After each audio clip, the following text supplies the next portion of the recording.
Kasama ko na naman tong dalawang to, guys. Ayan. Magkamukha na to, ma'am eh. So nandito kami ngayon sa may Sun Valley, sa may Sports Plaza. So tinignan namin yung amenities dito. So yeah, merong mga basketball court, tennis, soccer field, and swimming pool. So yan. So meron pa kaming hinihintay na isang seller para i-check yung isang bahay. Ayan si Elsa. So ayan.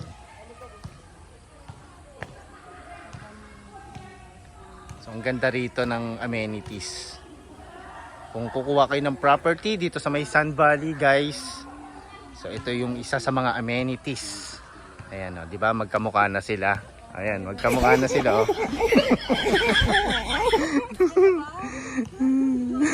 Hello mga ka-Dream Homes, another site viewing again. Dito po tayo sa may Sun Valley. So ayan. Oo, nakausap na namin to si ma'am kasi nahirap daw siya dito po dito. Ikaw nga yung this is akin. So malaki yung May tao po. lot area and yung floor area nito. Yung price and details nasa description box, guys.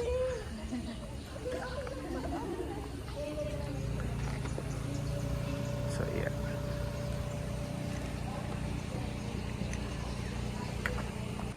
So ngayon ito yung side ng bahay. So tingnan muna natin yung likod. Nasa loob yung kliyente. So ito yun.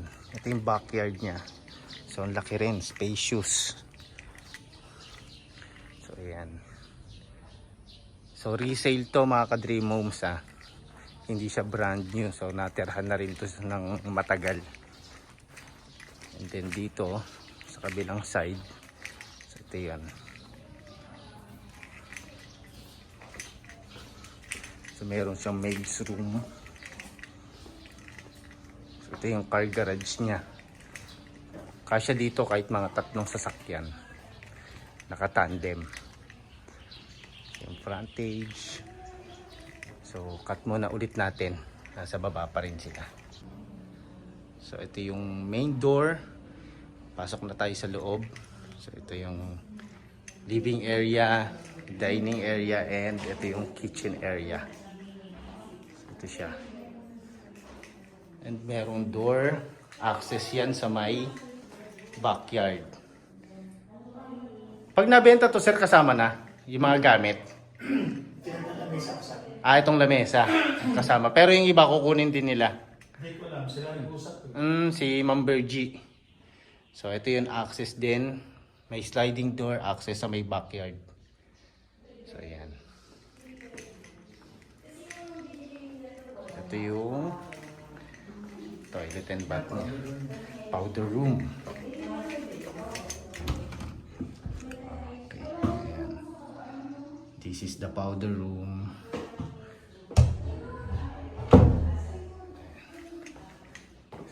Okay, tayo sa second floor.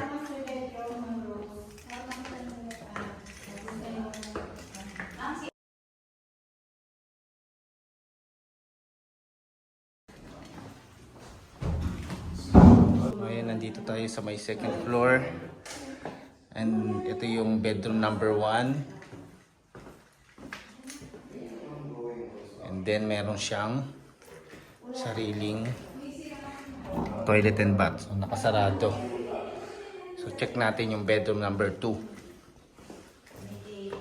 So ito rin. Spacious din yung mga bedrooms dito. And then meron siyang provision for window type of aircon. May mga windows and meron siyang sariling cabinet. And ito naman yung kanyang toilet and bath. So yan. So ito mga ka-Dream Homes, resale to, ha. This is the master bedroom. And then meron siyang sariling balcony. May provision for window type of aircon. Yan. And ito yung kanyang master toilet and bath.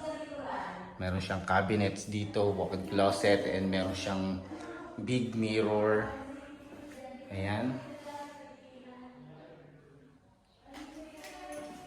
Kung interested kayo guys na makita to in case na hindi to kunin ng client, message nyo lang ako para tayo ay makapag site viewing.